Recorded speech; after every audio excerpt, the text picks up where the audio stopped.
Hola, soy Francisco Calvillo y hoy te voy a enseñar algo que literalmente cambiará tu fotografía para siempre. Cómo controlar la luz con ISO, velocidad y diafragma. Si entiendes esto, puedes hacer fotos claras, nítidas, creativas y con intención. En los próximos minutos te voy a llevar paso a paso por el triángulo de exposición, pero explicado de una forma práctica, sencilla, visual y rápida, como a mí me hubiera gustado que me lo enseñara. Sección 1. ¿Qué es la exposición? Vamos a comenzar con lo esencial. La exposición es simplemente la cantidad de luz que llega al sensor de tu cámara. Si llega poca luz, la foto queda oscura. Si llega demasiada luz, la foto se quema. Y aquí viene lo importante. La exposición depende de los 3 controles que forman tu herramienta principal como fotógrafo: ISO, velocidad de obturación y diafragma. A estos 3 también se les conoce como el triángulo de exposición, y dominarlo te permite decidir cómo se verá tu foto, no dejarlo al azar. Al capturar una fotografía, cada ajuste como el ISO, la velocidad y el diafragma influye de manera única en el resultado final. Por ejemplo, un ISO alto permite fotografiar en condiciones de poca luz, aunque introduce más ruido. Una velocidad de obturación rápida congela el movimiento, mientras que una más lenta crea un efecto de desenfoque. Y el diafragma, por su parte, controla la profundidad de campo, permitiendo que el fondo esté más o menos enfocado. Sección 2. El diafragma. Voy a empezar con mi favorito, el diafragma, también llamado apertura.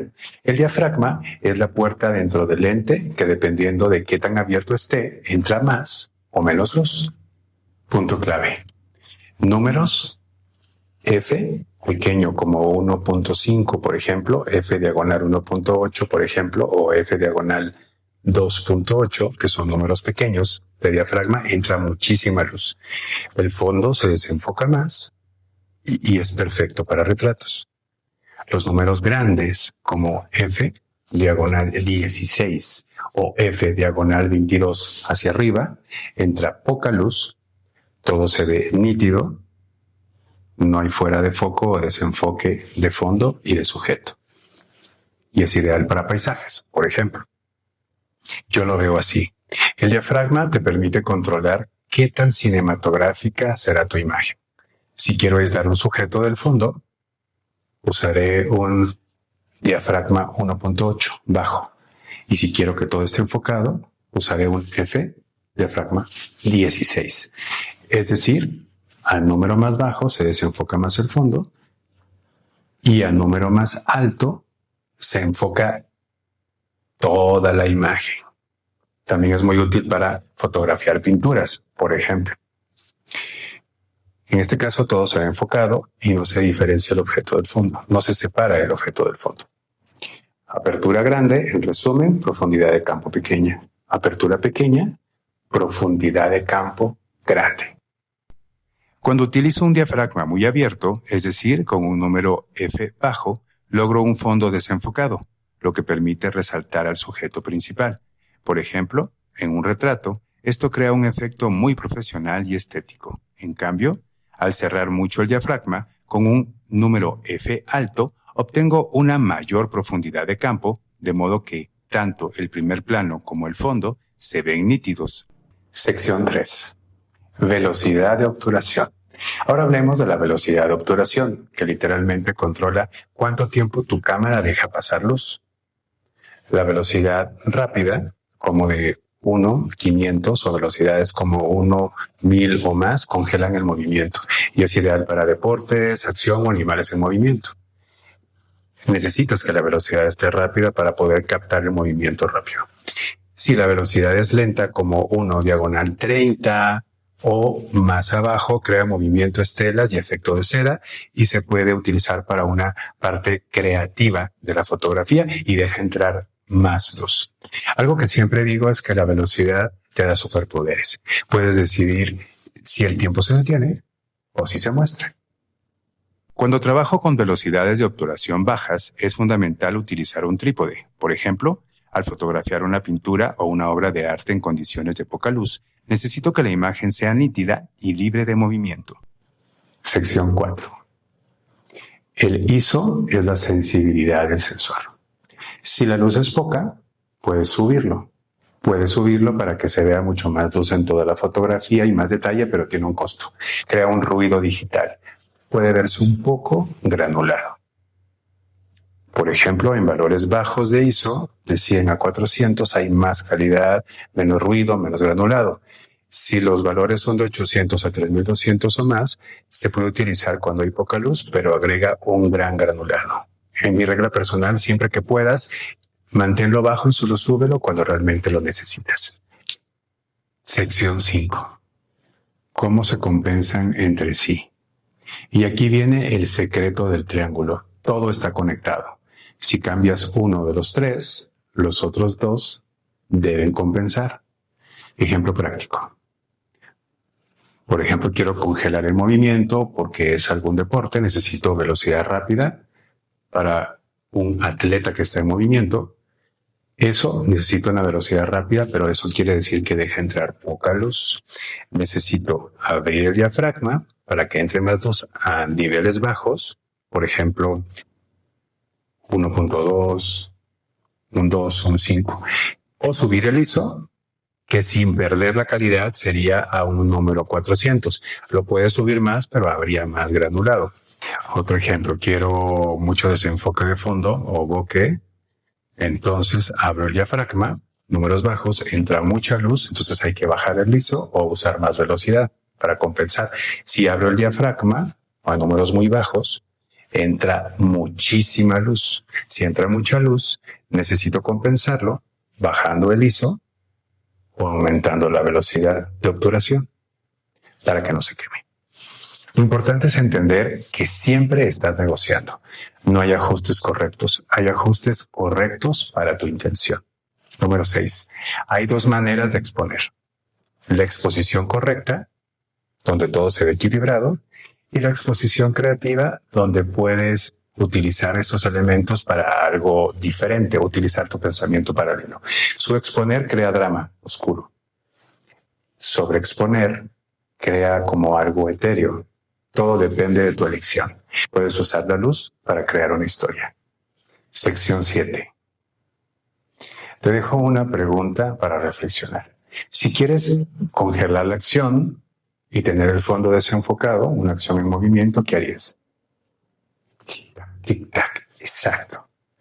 Velocidad rápida porque está en movimiento, diafragma abierto para que desenfoque el fondo y el ISO en un punto medio para compensar. Dominar el ISO, la velocidad y el diafragma es controlar completamente tu cámara. No solamente técnicamente, sino también creativamente. La luz no es algo que capturas, es algo que diseñas. ¿Quieres que tus fotos pasen de verse comunes a verse profesionales? Hoy vamos a dominar el secreto del fondo desenfocado. Hola, soy Francisco Calvillo. De los 3 pilares de la exposición, el diafragma es el que más impacto visual tiene en tu narrativa. Imagina el diafragma como la pupila de tu ojo. Es la puerta dentro del lente que controla cuánta luz entra y qué tanto se enfoca. Pero más allá de la luz, su superpoder es la profundidad de campo. Es decir, qué parte de tu imagen sale nítida y qué parte borrosa. La regla es inversa. A número F más pequeño, como 1.8, el fondo se desenfoca más.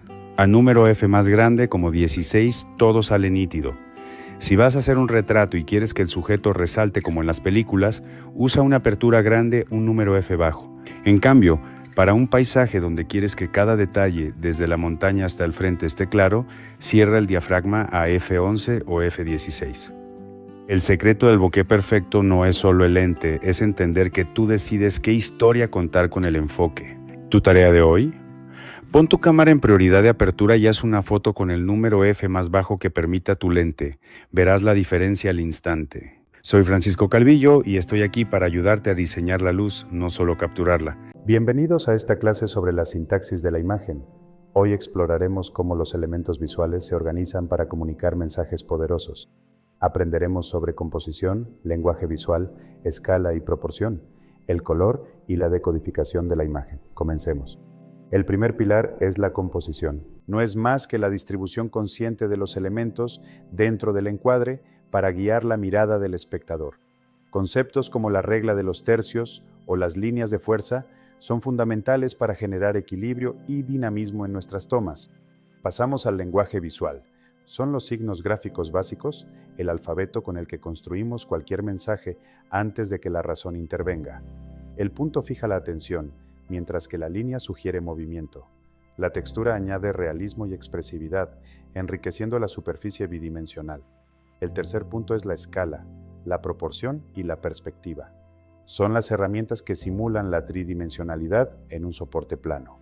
Mediante la perspectiva y la escala, establecemos jerarquías narrativas y permitimos al espectador situar los elementos en el espacio. Hablemos de los vectores más potentes, el color y la iluminación. Ellos moldean la emoción y dirigen nuestra atención de forma casi instintiva. La temperatura del color y la calidad de la luz definen el dramatismo de una escena, comunicando estados de ánimo sin necesidad de palabras. Finalmente, la decodificación. Es el proceso donde la sintaxis de la obra se encuentra con el bagaje cultural de quien la observa. Analizamos cómo está construida la imagen para luego descifrar su significado. El observador no es pasivo, su contexto completa el sentido del mensaje. En resumen, dominar la sintaxis visual nos permite ser creadores más conscientes y espectadores mucho más críticos y analíticos. Recuerden, composición, lenguaje, escala, color e interpretación son los pilares de la comunicación visual efectiva. La regla de los tercios es uno de los principios de composición visual más potentes y utilizados en la fotografía, el cine y las artes plásticas. Consiste en dividir mentalmente cualquier encuadre en una cuadrícula simétrica de 3×3, trazando dos líneas horizontales equidistantes y dos líneas verticales equidistantes. Esta división genera un total de 9 rectángulos iguales y 4 puntos de intersección cruciales, conocidos como puntos fuertes o nodos de interés. Colocar los elementos principales de la imagen en estas intersecciones o a lo largo de las líneas que los delimitan rompe con la monotonía del encuadre central. ¿Cómo funciona la cuadrícula y dónde se ubican los puntos fuertes? Al superponer la cuadrícula sobre el espacio visual, la composición se organiza de forma estratégica. Las líneas horizontales dividen el cielo de la tierra o separan los planos principales. Por ejemplo, en una fotografía de paisaje, la ubicación del horizonte es clave. Colocar la línea del horizonte en el tercio inferior le da todo el protagonismo al cielo y a las nubes, creando una sensación de amplitud. Si se coloca en el tercio superior, la atención recae sobre la tierra, el mar o los elementos del suelo que queremos resaltar. Las líneas verticales guían la lectura visual lateral. Colocar un sujeto u objeto vertical a lo largo de estas líneas evita que la toma se sienta estática. Los 4 puntos fuertes son los puntos de mayor atracción visual. El ojo humano tiende a recorrer la imagen barriéndola en forma de Z. De manera innata, nuestra mirada se detiene con más fuerza en los cuadrantes superiores al iniciar el recorrido visual. El punto fuerte superior izquierdo es ideal para colocar miradas o elementos que inician una acción o lectura visual. El punto fuerte superior derecho es excelente para retener la mirada al final de un recorrido visual o para enfatizar un sujeto dominante. Los puntos fuertes inferiores son muy útiles para anclar elementos en primer plano, dar peso visual en la base o equilibrar composiciones con horizontes bajos. ¿Por qué funciona mejor que centrar la toma? La composición central genera simetría y rigidez, lo que suele restarle dinamismo a la narrativa. Al desplazar el centro de interés, se crea el espacio de la mirada, lo que sugiere hacia dónde se dirige el sujeto, evitando que la toma se sienta ahogada. El cerebro humano encuentra la asimetría guiada por estas proporciones mucho más atractiva y estimulante que la simetría absoluta. Permite estructurar la imagen en planos, guiando al espectador de manera armónica por los diferentes elementos sin saturarlo, aportando profundidad. Sin embargo, las reglas están para romperse. La simetría pura es útil en arquitectura para transmitir orden, paz y monumentalidad. En el minimalismo, colocar un objeto en el centro de un gran espacio negativo puede enfatizar la soledad o el aislamiento de manera muy potente. En primeros planos extremos, la centralidad ayuda a resaltar la textura y los patrones geométricos naturales que queremos destacar. Hoy en día, casi todos los dispositivos incluyen una opción de cuadrícula. Úsala para alinear tus elementos en tiempo real antes de disparar. También puedes corregir la composición en postprocesamiento. Programas como Photoshop ofrecen la cuadrícula como guía predeterminada al recortar. Recuerda, la regla de los tercios es tu mejor aliada para crear imágenes dinámicas y equilibradas. Experimenta y encuentra tu propio estilo. Gracias por acompañarnos. Nos vemos en el próximo nivel de tu narrativa visual. Vamos a profundizar en las dos herramientas más potentes que tienes como creador visual, el color y la iluminación. No estamos hablando simplemente de iluminar un sujeto o de hacer que una foto se vea bonita o bien expuesta. Estamos hablando de vectores psicológicos y atmosféricos. La luz moldea la emoción, define volúmenes y dirige implacablemente la mirada de quien observa. Vamos a desglosar cómo funciona cada uno de estos elementos con ejemplos prácticos para que transformes por completo tus imágenes. Empecemos por el color y su temperatura emocional. El color no es neutral, dialoga directamente con el sistema nervioso de quien observa. Tonos cálidos. Evocan cercanía, energía, vitalidad. Rojos, amarillos, naranjas, pero también tensión, advertencia o pasión. Pensemos en un retrato iluminado por la luz dorada de un atardecer, transmite intimidad y calidez. Pero si saturamos esos rojos y los llevamos al extremo, la escena puede volverse opresiva o tensa. Tonos fríos, azules, verdes, cianes. Evocan distancia, calma, introspección, soledad o melancolía. Imagínate un paisaje urbano nocturno dominado por el azul cobalto. Inmediatamente sentimos silencio, distancia o un aire cinematográfico de misterio. Pasemos al segundo pilar, la iluminación, entendida no solo como la presencia de luz, sino como la relación inseparable entre la luz y la sombra. La sombra es la que realmente dibuja la forma. Primero, analicemos la calidad de la luz. Luz, dura, proveniente de fuentes pequeñas y directas como el sol de mediodía sin nubes o un foco desnudo. Genera sombras con bordes muy marcados, resalta cada textura, cada poro, cada arruga y añade un dramatismo crudo, agresivo o de alto impacto. Luz difusa o suave, proveniente de fuentes grandes o rebotadas, como un día nublado o luz pasando a través de un softbox. Envuelve al sujeto, suaviza las transiciones y genera una atmósfera tersa, amable y armónica. Segundo, hablemos de la dirección. Una luz frontal aplana los volúmenes y elimina texturas, útil para catálogos comerciales pero poco dramática. Una luz lateral a 90 grados esculpe los pómulos, define volúmenes y revela la textura tridimensional del mundo. Una luz cenital desde arriba o un contrapicado y contraluz generan sombras teatrales, misteriosas o de corte cinematográfico. La dirección altera el significado. Finalmente, unimos el color y la luz a través del contraste y el simbolismo. El contraste es el timón de la atención de tu espectador. El ojo humano siempre viaja primero hacia la zona de mayor contraste, ya sea por diferencia de luminosidad o por contraste complementario de color. Como el clásico contraste cinematográfico entre tonos naranjas en la piel y cianes en el fondo. Si controlas el contraste, controlas a dónde mira la gente. Y aquí entra el simbolismo cultural. El rojo encendido comunica alerta o pasión. El blanco comunica pureza. Los tonos oscuros comunican peligro o el peso del tiempo. En resumen, usa los colores cálidos o fríos según la emoción, esculpe tus volúmenes con la luz y guía la mirada con contraste inteligente. Nos vemos en la próxima lección. Vamos a profundizar en las dos herramientas más potentes que tienes como creador visual, el color y la iluminación. No estamos hablando simplemente de iluminar un sujeto o de hacer que una foto se vea bonita o bien expuesta. Estamos hablando de vectores psicológicos y atmosféricos. La luz moldea la emoción, define volúmenes y dirige implacablemente la mirada de quien observa. Vamos a desglosar cómo funciona cada uno de estos elementos con ejemplos prácticos para que transformes por completo tus imágenes. Empecemos por el color y su temperatura emocional. El color no es neutral, dialoga directamente con el sistema nervioso de quien observa. Tonos cálidos. Evocan cercanía, energía, vitalidad. Rojos, amarillos, naranjas, pero también tensión, advertencia o pasión. Pensemos en un retrato iluminado por la luz dorada de un atardecer, transmite intimidad y calidez.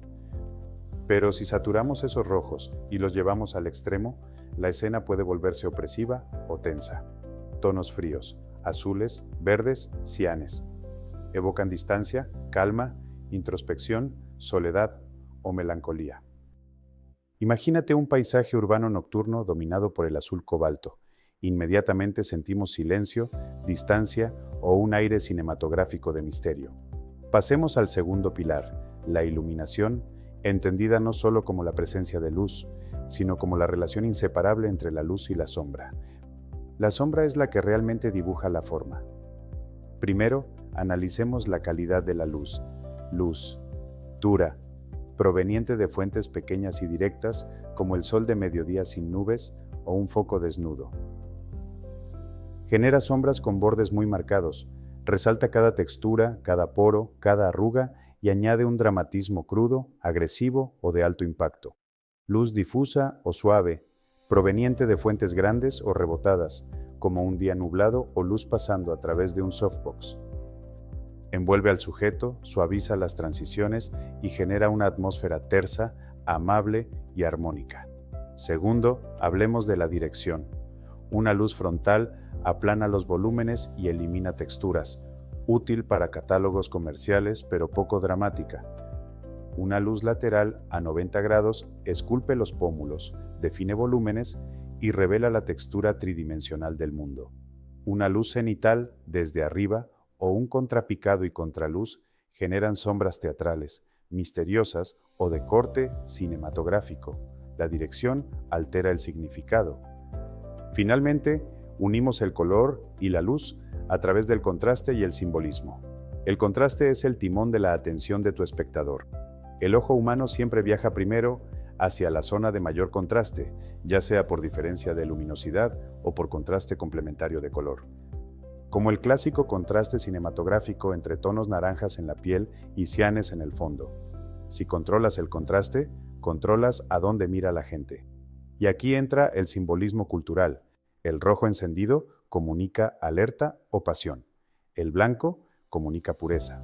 Los tonos oscuros comunican peligro o el peso del tiempo.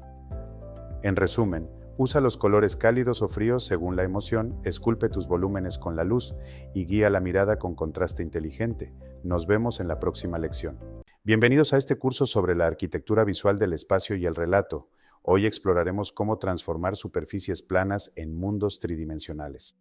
Todo soporte plano es bidimensional por naturaleza. Sin embargo, el ojo humano y la narrativa visual exigen habitar espacios tridimensionales con profundidad y volumen. Para lograr esta tridimensionalidad, empleamos tres herramientas fundamentales: la escala, la proporción y la perspectiva. Estos son los directores invisibles de la mirada. En esta lección aprenderemos a establecer jerarquías, guiar la lectura de una historia y crear una distancia emocional real entre los elementos de tu escena. Empecemos con la escala y la proporción. Aunque operan juntas, cumplen funciones distintas. La proporción es la armonía interna de un solo objeto. Pensemos en la relación entre el tamaño de una cabeza humana y su torso. Cuando esta armonía se rompe intencionalmente, generamos una expresión plástica única. La escala, por otro lado, mide la relación de tamaño de un objeto respecto a otros elementos, o en relación con la figura humana como medida estándar. En la narrativa visual, la escala establece de inmediato la jerarquía. Un elemento que rompe la escala lógica atrae automáticamente toda la atención. Si la escala define el peso, la perspectiva es el sistema geométrico que permite simular el espacio tridimensional en una superficie plana. La perspectiva cónica o lineal imita cómo percibimos el mundo. Los objetos lejanos se ven más pequeños y las líneas paralelas se unen a lo lejos. Este sistema se fundamenta en las líneas ortogonales que convergen en puntos de fuga. Al manipular estos puntos, influimos en la psicología del espectador. Un solo punto de fuga genera profundidad frontal, orden y una sensación de recorrido inevitable hacia el fondo de la imagen. 2 o 3 puntos de fuga añaden dramatismo y vértigo, haciendo que el espectador sienta que está físicamente dentro del escenario. La integración de la escala y la perspectiva resulta en la dimensión espacial, organizando el plano visual en 3 capas fundamentales.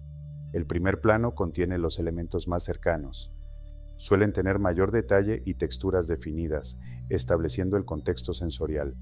El plano medio es la zona intermedia donde suele desarrollarse la acción principal, los diálogos o la interacción entre personajes.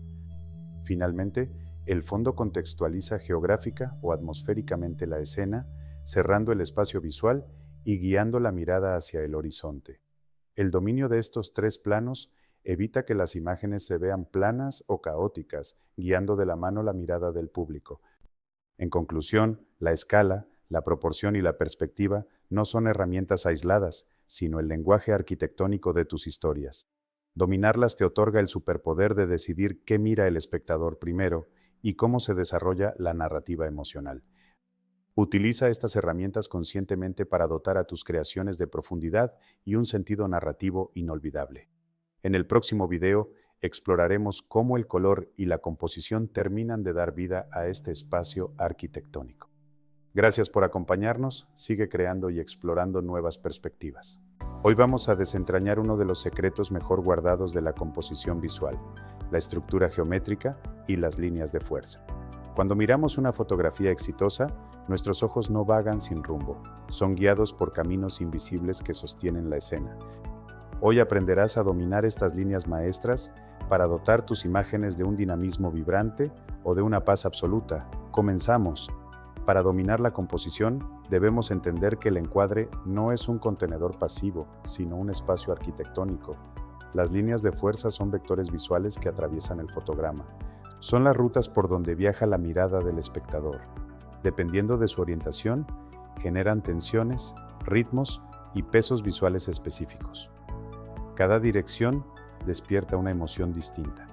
Las líneas verticales transmiten solemne firmeza, dignidad y fuerza. Piensa en troncos de un bosque o rascacielos imponentes. Pueden romper la monotonía si se contraponen a elementos horizontales, sugiriendo una presencia imponente o una barrera. Las líneas horizontales evocan paz, tranquilidad y equilibrio absoluto, como el horizonte del mar o un paisaje plano. Para evitar que resulten aburridas, se suele anclar un punto de interés fuerte que rompa la monotonía de esa línea estática. Las líneas diagonales transmiten movimiento, energía y tensión visual. Son esenciales en fotografía de acción o deportes. El ojo las recorre con rapidez. Una diagonal que va de vértice a vértice maximiza el dramatismo y la profundidad de la escena. Las líneas curvas y en S aportan elegancia y un recorrido visual pausado. Guían la mirada de forma armónica y natural. El triángulo es la estructura más potente porque introduce estabilidad y jerarquía. Un triángulo base transmite solidez absoluta. Domina estas líneas y cimientos invisibles para transformar tu fotografía. Es hora de empezar a crear. Nos vemos en el próximo video. Bienvenidos a esta guía profesional sobre fotografía de retrato en exteriores y el dominio absoluto de la luz natural. Hola, soy Manuel Francisco. En esta lección vamos a descubrir cómo dominar el sol y el triángulo de exposición para lograr retratos con acabado profesional. Aprenderemos a gestionar la luz dura, a configurar tu cámara para cada escenario y a garantizar la máxima nitidez en tus tomas. El mayor error es pensar que más sol significa mejores fotos. A las 12 del mediodía, el sol genera sombras duras y los temidos ojos de mapache. Esta luz vertical crea contrastes extremos y brillos en la piel que restan estética y profesionalismo a tu retrato. La alternativa ideal es la hora dorada, justo tras el amanecer o antes del atardecer. La luz es lateral, suave y baña al sujeto con un tono cálido. Esta iluminación lateral resalta las facciones de forma natural y crea una atmósfera mágica imposible de replicar artificialmente. No temas a los días grises. Las nubes funcionan como una gigantesca caja de luz natural, difuminando los rayos solares de forma uniforme. Esta luz difusa suaviza la piel y permite trabajar con texturas uniformes, siendo el escenario ideal para principiantes y expertos. Si debes disparar con sol intenso, busca la sombra abierta de un edificio o árbol. Pero ten cuidado, no pierdas el equilibrio con el fondo brillante. Un reflector te permite devolver luz al rostro, compensando el contraste y logrando una exposición balanceada en toda la imagen. Para controlar esto con precisión, debemos dominar el triángulo de exposición: diafragma, velocidad de obturación y sensibilidad ISO. El diafragma controla la entrada de luz y la profundidad de campo, definiendo qué tanto desenfoque tendrá el fondo. Aperturas grandes como f1,8 aíslan al sujeto con un bokeh cremoso, mientras que f11 mantiene nítido el contexto y la historia del entorno. La velocidad de obturación regula el tiempo de exposición. En exteriores soleados necesitaremos velocidades muy rápidas para evitar saturar el sensor. Al caer la tarde o en sombras densas, la velocidad baja. Si desciende de un sesentavo de segundo, el riesgo de que la foto salga borrosa es muy alto. El ISO es la sensibilidad del sensor. En exteriores iluminados, mantén siempre el ISO base en 100 para garantizar la máxima calidad. Subir el ISO te permite disparar en la oscuridad, pero a costa de introducir ruido digital que restará nitidez y profesionalismo a tus retratos. La fotografía nocturna sin flash es un reto fascinante. La clave es interactuar con las fuentes de luz que ofrece la ciudad. Aprovecha escaparates y farolas para modelar el rostro de forma creativa. Aquí, el trípode se vuelve tu mejor aliado para usar velocidades lentas. Recuerda la regla de oro: nunca dispares a pulso a una velocidad más lenta que la distancia focal de tu lente. Evitarás fotos barridas. Nuestro pulso no es perfecto.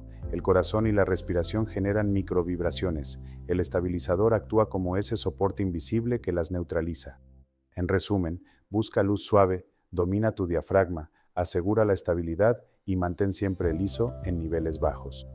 Ahora te toca a ti salir a practicar. En la próxima lección veremos composición avanzada. Soy Manuel Francisco. Hasta pronto.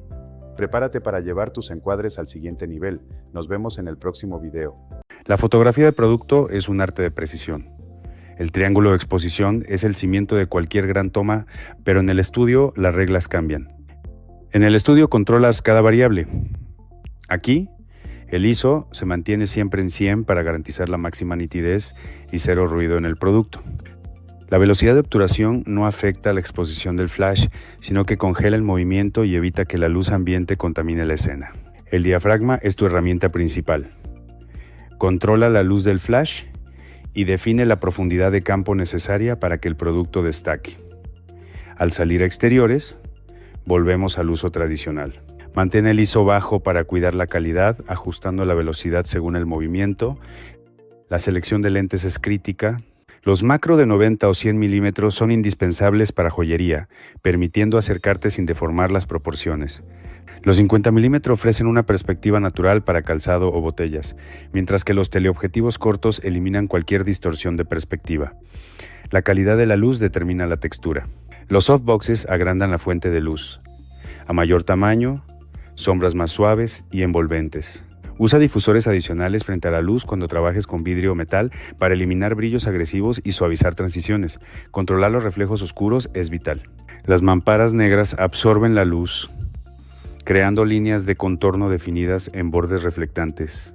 Son esenciales en botellas y platería para dar tridimensionalidad y separar visualmente el objeto del fondo claro. Los metales pulidos reflejan todo. Usa una tienda de luz envolvente y el truco del agujero en la tela para evitar que la cámara aparezca en el reflejo. En exteriores, la hora dorada es ideal. Su luz cálida y lateral modela los volúmenes mucho mejor que el sol duro del mediodía. Busca zonas de sombra abiertas si disparas de día. Usa reflectores para rellenar las sombras duras del lado opuesto al sol. El diafragma define el lenguaje narrativo. Usa f1.8 para estilo de vida y desenfoques artísticos que aíslen el producto. Para catálogo o e-commerce, cierra el diafragma a f11 o f16. El cliente necesita ver cada detalle nítido de adelante hacia atrás. Capturar un splash requiere velocidad absoluta. Si usas luz continua, necesitarás velocidades de obturación de hasta 1/4000 de segundo. El truco profesional con flash no es la cámara, sino la duración del destello. Los flashes modernos congelan las gotas incluso a 1/160. Usa un trípode firme, enfoque manual y disparador remoto. La ráfaga te ayudará a capturar el momento exacto del impacto del líquido. Dominar estas técnicas te permitirá elevar la calidad de tus fotografías de producto a un nivel profesional y comercial. La luz es tu pincel. Sigue experimentando y capturando la esencia de cada objeto. Buena luz y felices disparos. Bienvenidos a esta sesión especial sobre fotografía de arquitectura, donde aprenderemos a capturar la esencia de los espacios. La fotografía arquitectónica no es solo tomar fotos, es traducir una experiencia tridimensional en una imagen bidimensional equilibrada. Hola a todos, soy Francisco Calvillo. Hoy exploraremos desde los fundamentos técnicos hasta el papel revolucionario de la inteligencia artificial en nuestra disciplina. Comencemos con la esencia del diseño. Debemos distinguir entre el enfoque documental, que busca la fidelidad absoluta, y el enfoque artístico, que juega con la luz y la geometría para emocionar. Para lograr resultados profesionales, la planeación es vital. Estudiar la trayectoria solar con herramientas como Sun Surveyor nos dirá exactamente cuándo la luz incidirá en esa fachada específica. Hablemos del equipo. En interiores, el trípode no es opcional. Nos permite trabajar con ISOs bajos para garantizar nitidez total y gestionar velocidades de obturación lentas sin ruido. En cuanto a lentes, los ultraangulares de 16 a 35 milímetros son ideales para espacios reducidos, mientras que los lentes de 50 u 85 milímetros evitan distorsiones y capturan detalles geométricos. Uno de los mayores retos es el contraste extremo. Si exponemos para el interior, las ventanas se queman. Si exponemos para el exterior, el interior se hunde en sombras negras. Necesitamos una estrategia. Aquí entra el rebote arquitectónico. En lugar de usar difusores gigantes, usamos las paredes y techos blancos como difusores masivos, rebotando nuestros flashes para rellenar sombras de forma envolvente y natural. Este proceso nos permite equilibrar el brillo interior con el exterior sin que se note el uso del flash, logrando una escena homogénea y sin contrastes agresivos. En arquitectura, el horizonte perfectamente nivelado es obligatorio. Un marco de ventana caído destruye la sensación de estabilidad. Sin embargo, podemos jugar con las perspectivas para añadir dinamismo. Los contrapicados exageran la majestuosidad de un edificio, mientras que los picados son excelentes para mostrar la distribución espacial del mobiliario y los suelos. Hoy en día, la postproducción es nuestra aliada. Herramientas automáticas en Lightroom o Photoshop enderezan líneas convergentes con un solo clic, permitiéndonos refinar la geometría capturada en el RAW. La inteligencia artificial permite realizar rellenos generativos ultrarrealistas y corregir deformaciones ópticas complejas. Pero recuerden, la IA no puede inventar información que no esté en un RAW bien expuesto. En resumen, aseguren la calidad técnica con su trípode, dominen la luz rebotada y usen la tecnología para perfeccionar su visión artística. Espero que esta guía les sea de gran utilidad en sus futuras sesiones. Hasta la próxima lección. Bienvenidos. Hoy aprenderemos a dominar la fotografía nocturna para capturar la belleza del cielo estrellado. El gran desafío de la noche es la escasez extrema de luz, combinada con un factor físico ineludible, la rotación de la Tierra. Si dejamos el obturador abierto demasiado tiempo, las estrellas dejarán de ser puntos nítidos y se convertirán en trazos alargados. El primer paso crítico es la apertura. La regla de oro: utiliza la apertura más amplia posible que te permita tu objetivo. Necesitamos abrir la ventana al máximo para capturar la mayor cantidad de luz en el menor tiempo posible. Segundo, la velocidad de obturación. El tiempo debe ser largo para captar luz, pero corto para congelar el movimiento aparente. Usa la regla NPF. En lentes angulares, muévete entre 15 y 25 segundos. Si te pasas, las estrellas comenzarán a estirarse. Por último, el ISO. Será tu valor de ajuste final para equilibrar la exposición tras configurar apertura y velocidad. Es preferible un poco de ruido digital, que se puede mitigar después, a una foto que resulte completamente negra. Recuerda técnicas como el apilamiento para mejorar la nitidez. Ahora es tu turno de capturar la magia del cielo nocturno. Gracias por acompañarnos en esta lección. Nos vemos bajo las estrellas en el próximo video. Dominando la fotografía de estudio, luz, control y exposición. La fotografía de estudio es el arte de moldear y controlar la luz de manera absoluta. En este espacio nosotros somos los directores de cada rayo. A diferencia de la luz natural, en el estudio cada elemento cumple un propósito milimétrico. No hay espacio para el azar. Para lograr imágenes profesionales es indispensable entender cómo interactúan los equipos de iluminación con nuestra cámara a través del triángulo de exposición y herramientas de medición. 1. Tipos de iluminación en el estudio. Contamos principalmente con 2 fuentes de iluminación artificial. Primero, tenemos la luz de destello. Son unidades de flash de alta potencia que emiten un destello intenso en una fracción de segundo. Funcionan mediante un sistema de sincronización, un radiotransmisor en la cámara y un receptor en el flash que disparan al unísono con el obturador. Sus ventajas son claras: potencia superior, capacidad de congelar el movimiento con nitidez absoluta y uso de diafragmas cerrados sin subir el ISO. Por otro lado está la luz continua, hoy dominada por la tecnología LED. Estas fuentes permanecen encendidas durante toda la sesión. Su gran ventaja es la previsualización inmediata. Lo que ves es lo que capturas. Son intuitivas y esenciales si también haces video profesional. 2. El papel del exposímetro. Este es el instrumento definitivo para garantizar la precisión técnica en el estudio. A diferencia del sensor de la cámara, el exposímetro de mano mide la luz incidente, la cantidad de luz que realmente cae sobre el sujeto. Al usar flashes, el exposímetro captura el destello y nos arroja una lectura exacta en diafragma. Así, eliminamos cualquier suposición. El valor que marca el exposímetro, por ejemplo, F, indica exactamente la apertura de diafragma que debes configurar en tu cámara para lograr una exposición perfecta con esa potencia de luz. 3. La concordancia.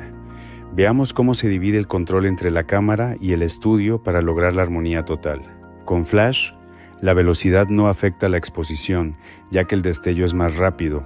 Su función es solo respetar la velocidad de sincronización de la cámara. El diafragma es el puente principal. Regula cuánta luz entra. El ISO se mantiene bajo para garantizar la máxima calidad y evitar el ruido digital. Finalmente, entendamos el ciclo de sincronización perfecto. Todo sucede en una fracción de segundo, pero cada paso es crucial. Presionas el botón, el transmisor envía la señal y el flash emite su luz exactamente cuando las cortinillas están abiertas por completo. En el estudio, nada se deja al azar. Cada ajuste responde a una medición precisa para garantizar resultados consistentes y de alto nivel.